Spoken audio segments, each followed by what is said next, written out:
मैं खुद युवक कांग्रेस से आया था 42 साल 43 साल पहले जब मैं चुनाव लड़ा था, अपना पहला चुनाव 7वीं लोकसभा का, मैं युवक कांग्रेस से आया था। ये एक स्टेजेस में आता है 50% मंत्री सब नए थे और हमारे मंत्रिमंडल में सब नौजवान मंत्रिमंडल थे, लगभग सब ही नौजवान मंत्रिमंडल थे। तो हमने उनको मौका दिया मंत्रिमंडल में। आपने सामाजिक की बात करी।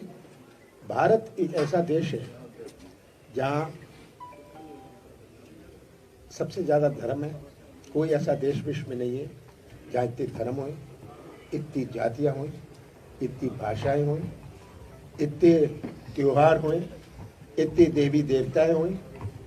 ऐसा कोई देश विश्व में नहीं है।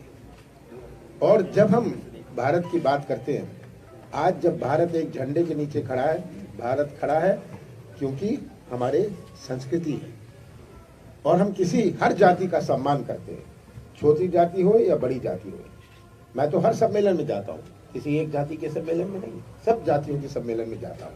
सबका समाज में अपना अपना स्थान है। जब से आप कांग्रेस के अध्यक्ष बने हैं सर, राहुल गांधी, जब से आप कांग्रेस के अध्यक्ष बने हैं, क्या?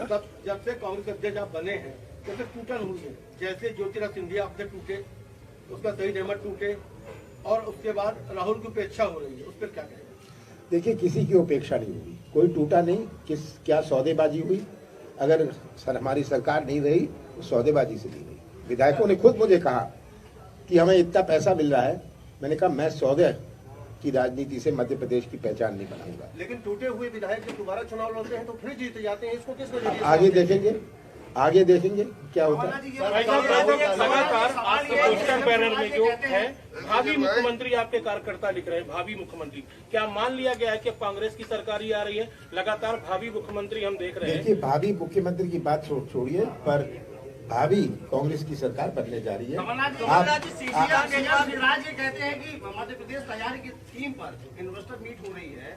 भविष्य के लिए कोई भी घास फूस के मकान में नहीं रहेगा, कच्चे मकान में नहीं रहेगा, किसी को उपेक्षा नहीं होगी। आपने कहा कि युवाओं की उपेक्षा हो रही है। आज सुबह मैंने भास्कर में पढ़ा, हेडलाइन न्यूज थी, शिवराज का एक स्टेटमेंट कि भाषण से निवेश नहीं आएगा। 18 साल बाद उनको ये बात सूझी। भास्कर की हेडलाइन न्यूज है, मैं नहीं कह रहा। 18 साल बाद शिवराज सिंह को ये बात सूझी कि मुंह चलाने में और प्रदेश चलाने में बहुत अंतर होता है। कमलनाथ की सीडी कांड एक बार फिर से आगे आया हुआ, सीडी कांड, और सत्ता पक्ष जो है औकात की बात कर रहा है, इसमें आपका क्या कहना है? देखिए, गोविंद सिंह जी ने कहा कि उनके पास सीडी है। सीडी मैंने भी देखी थी। 15 महीने में जब अपनी सरकार थी, 2.5 महीने आचार संहिता और लोकसभा चुनाव में गए, सीडी मैंने भी देखी। ये सीडी कई पत्रकारों ने, आपके साथियों ने भी देखी थी। ये सीडी फ्लोर पे आ क्यों नहीं रही? मैंने कहा था इसमें और इन्वेस्टिगेशन, और मैं नहीं चाहता था, ये बात भी मैं स्पष्ट कर दूं, मेरी राजनीति इस प्रकार की नहीं थी। मैं किसी के पीछे नहीं पड़ा। मैं नहीं चाहता था कि मध्य प्रदेश बदनाम हो, तो इसलिए मैंने कहा था इसकी और इंक्वायरी करिए, आप चेक करिए कि ये जेन्युइन है कि ये फर्जी है। और इसमें सब भारतीय जनता पार्टी के लोग थे, कि 15 साल पुरानी थी की बात थी, 15 साल से उनकी सरकार चल रही थी, तो इसकी जांच चल रही थी। सर, मुख्यमंत्री शिवराज सिंह चौहान हर अपने भाषण में आपको दोषी ठहराते हैं कि आपने पूरे मध्य प्रदेश को कंगाल कर दिया। ये आप निशाने पे क्यों रहते हैं? मैं निशाने में, उनका खाना हजम नहीं होता अगर वो 2 चीजें ना करें। अगर वो कमलनाथ को की आलोचना ना करें और अगर वो झूठ ना बोले, तो उनका खाना हजम होता है। आदरणीय विधानसभा में गोविंद सिंह अविश्वास प्रस्ताव आते हैं, आप उसमें जाते नहीं है, उसका कारण? नहीं, ये पहला अविश्वास प्रस्ताव था। मैं था, मेरे कुछ कार्यक्रम बन गए थे, 24 तारीख तक चलनी थी, और उन्होंने कहा था ये 23 और 24 को चलेगी। मैंने कहा कि मैं 22 को नहीं रहूंगा। पहले दिन मैंने ये बात की कि 22 को मैं नहीं रहूंगा, और इसीलिए ये 22 को ही अविश्वास प्रस्ताव लाए। हम ये जानना चाहेंगे कि जैसे भारत जोड़ो यात्रा के दौरान गुजरात का रिजल्ट आया था, उसमें कांग्रेस के काफी कम परसेंटेज थे, तो कांग्रेस में से क्या कमी है जो इतनी परसेंटेज हर जगह जो चुनाव में कम आ रहे हैं? भारतीय जनता पार्टी का 3% वोट खड़ा है गुजरात में, और और ये कह देना हमारा कि कांग्रेस की बड़ी हार हुई, हमारा संगठन कमजोर है, हम स्वीकार करते हैं। हम हिमाचल जीते अभी, उसकी बात तो आपने कही नहीं। तो कांग्रेस का भी तो हुआ सर, तो उसमें ऐसा रिजल्ट क्यों आया ये पूछ। क्या कम परसेंट, जैसे 17 से 18% में जो कांग्रेस रिजल्ट। मैं तो कह रहा हूँ हमारा संगठन जहाँ कमजोर है, हमारा संगठन उत्तर प्रदेश में कमजोर है। ये तो राहुल अप्रवासी भारतीयों के लिए इंदौर में सम्मेलन होने जा रहा है, यहाँ पर क्या रोक रहेगा? देखिए, ये लक्ष्मण सिंह जी की अपनी राय होगी। मैंने भारत जोड़ो यात्रा में मैं कर्नाटक गया, मैं मालेगांव महाराष्ट्र में गया, मैं मध्य प्रदेश में 14 दिन रहा उनके साथ, और जो उत्साह जो जोश मैंने देखा मैंने अपने राजनीतिक जीवन में नहीं देखा। और ये आप मीडिया वाले तो दिखाते नहीं, मैं जानता हूँ आपकी क्या मजबूरियां हैं, मैं जानता हूँ। हाँ, वो तो राहुल जी भी कहते हैं, उन्होंने भी अपने भाषण में कहा क्या मजबूरी है, पर अंत में जनता गवाह है। हमारी 15 साल शिवराज सिंह जी कुछ भी कहें, जनता गवाह है कि 15 महीनों में, लगभग 11.5 महीनों में हमारी नीयत और नीति क्या थी। कमलनाथ जी, एक प्रश्न था कि अप्रवासी भारतीयों के लिए इंदौर में स्मार्ट सिटी दिखाने के लिए बीजेपी एक बड़ा आयोजन कर रही है, आपका क्या रुख रहेगा उस आयोजन को लेकर? देखिए, कोई भी आयोजन होए जिससे मध्य प्रदेश का विकास हो, मैं उसका स्वागत करता हूँ। मैं इन्वेस्टर्स मीट का भी स्वागत करता हूँ, और मैं इन्वेस्टर से ये निवेदन करता हूँ कि मध्य प्रदेश जो 5 प्रदेशों से घिरा हुआ है, आज जो अपना सामान बेचते हैं दक्षिण में, जो तमिलनाडु या केरल में अपना सामान बेचते हैं, ये उत्तर भारत में क्यों अपना उद्योग लगाते हैं? निवेश आता है विश्वास से, निवेश आता है फेथ से। आप भी उसी दुकान में जाएंगे जहां आपका विश्वास हो।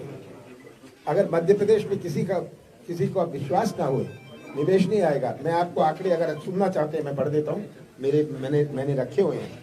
ये बड़े आश्चर्यजनक आंकड़े हैं जो आप नोट करते जाइए, मैं आपको बताता हूँ, आश्चर्यजनक है।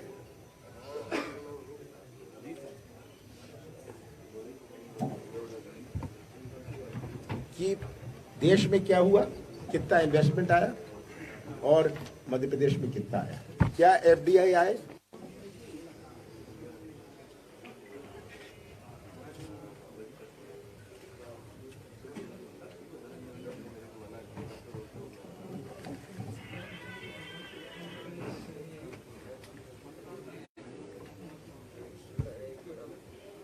अठारह साल में इन्होंने 5 ग्लोबल इन्वेस्टर्स मीट करे हैं और 6,500, हमेशा घोषणा करिए, आप देख लीजिएगा अपना रिकॉर्ड, 6,500 इन्वेस्टमेंट प्रपोजल आए। इसका पोस्टमार्टम तो करें, 6,500 आए, क्या हुआ इनका? बड़ी जोर से इन्होंने घोषणा करी, 6,500 इन्वेस्टमेंट प्रपोजल आए। 2013 से लेके 2018 में टोटल एफडीआई जो विदेशी निवेश है जो देश में आया वो 23 लाख करोड़ था। मध्य प्रदेश में कितना आया? 0.3%। 0.3% मध्य प्रदेश में आया। इसका मतलब 30 पैसे, 100 करोड़ में से 30 पैसे मध्य प्रदेश में आया। 2020 और 2022 टोटल विदेशी निवेश जो आया 18.8 लाख करोड़, और मध्य प्रदेश को कितना मिला? 0.3%, और 15 पोजीशन में था। यही तो मैं बात कह रहा हूँ। और मेरा प्रयास था कि मध्य प्रदेश की एक नई पहचान बनाई जाए। मैंने कोई समिट नहीं किया, मैंने इंदौर में सम्मेलन किया सबको, कि मध्य प्रदेश को का एक नया रूप हम इंट्रोड्यूस करें, लोगों को विश्वास हो। ये ताज्जुब की बात आपको नहीं लगती कि जो दक्षिण में जिसको बेचना है अपना सामान, वो उत्तर भारत में अपने फैक्ट्री लगाता है? जब हम 5 प्रदेशों से घिरे हुए हैं, आज अपने यहाँ क्यों नहीं आते? अपने यहाँ क्यों नहीं एफडीआई आता? मैं जानता हूँ, मैं मुख्यमंत्री था, मैं सबसे बात करता था, मैं उस पर जाना नहीं चाहता। पर सबसे बड़ी चीज है, जब तक आपकी पहचान एक विश्वास की, एक फेथ की, investment is an article of faith. Investment को आप डिमांड नहीं कर सकते, आपको इन्वेस्टमेंट ड्राइव करना पड़ता है। ये है तो इन्वेस्टर समिट हुए, पर अगर मध्य प्रदेश की पहचान भ्रष्टाचार से हुए, मध्य प्रदेश की पहचान माफिया से हुए, मध्य प्रदेश की पहचान नीतियों के अक्रियान्वयन से हुए। औद्योगिक नीति बना लेना बहुत आसान है, इन्वेस्टमेंट पॉलिसी बना लेना बहुत आसान है, पर उसका क्रियान्वयन तो होए, उसका एग्जीक्यूशन तो होए।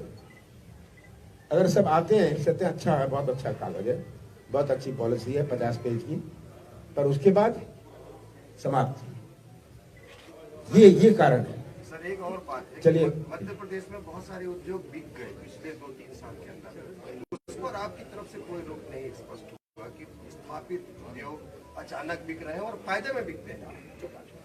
उनका जो देखिए, ये बेचने वाला और खरीदने वाले के बीच में है, इसमें गवर्नमेंट क्या करेगी? अगर इसमें गवर्नमेंट तो किसी को रोक नहीं सकती।